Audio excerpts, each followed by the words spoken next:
Welcome to Galactic Initiative. I'm your host, Jeff. Last week, Matt Walsh led a show with commentary on a CNBC report titled Kidults. It described $9 billion in annual toy sales to ages 12 and up. The market wasn't clearly defined beyond action figures and Lego sets. Walsh took issue with the entire group. No need to rely on a recap from me. Here's a sample of Walsh's disdain. CNBC reports this morning about a new group of consumers that have been dubbed kidults. These emotionally stunted, intellectually shallow, overgrown adolescents, well into their 30s or 40s, and yet apparently still, riding around on big wheels, drinking their juice boxes. These kids at heart are responsible for 1/4 of all toy sales annually, around $9 billion worth. Kidults, who tend to spend more on toys, have a great fondness for cartoons, superheroes, and collectibles that remind them of their childhood.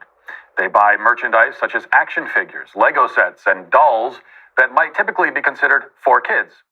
I hate to be the bearer of bad news here, but this is not a sign of a healthy society. Now, what's the problem here? Well, the situation already feels rather hopeless based on the fact that we even need to explain the problem. What's the problem with adults sitting around all day playing with toys? I mean, it should be self-evident that your society is not in tip-top shape when adults are spending billions of dollars on children's toys that they will play with themselves. Shows not only a catastrophic lack of maturity in the culture, but also a misalignment of priorities, a level of shallow materialism that is certainly unprecedented in the history of the world. Instead, we are surrounded by immature idiots who have the skill sets, reasoning skills, and ambitions and motivations of children.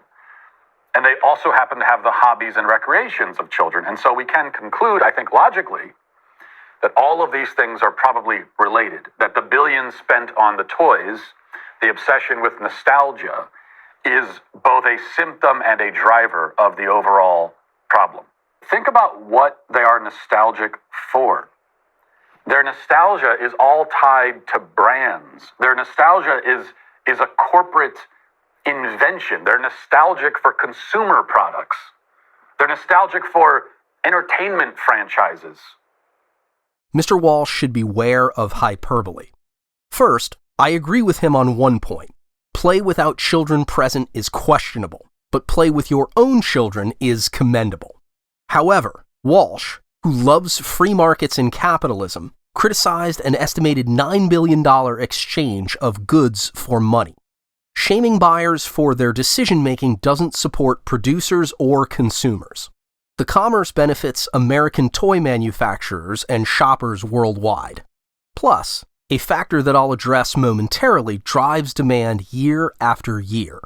It's sustainable and scalable trade in the economic system that both Walsh and I favor.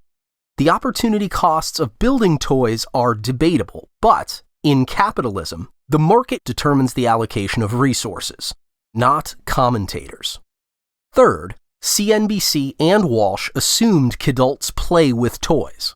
In fact, toy collecting is the lion's share of the adult market, and collectors do not trifle with their purchases. Many display them.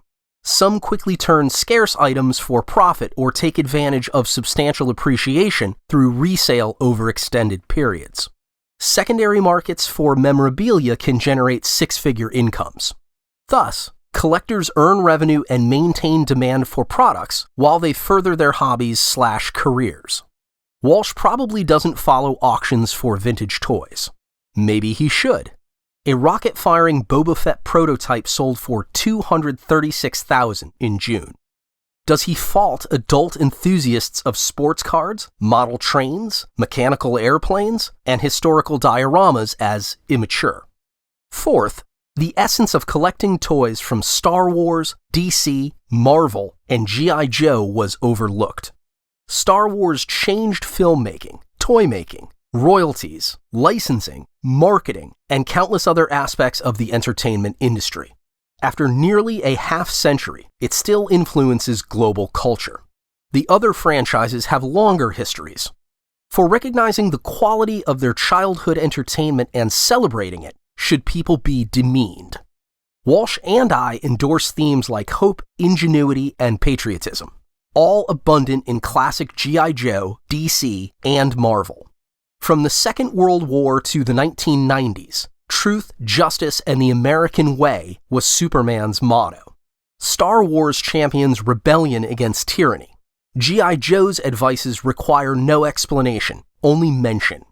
Contrary to Walsh's generalizations, the franchises do mean something.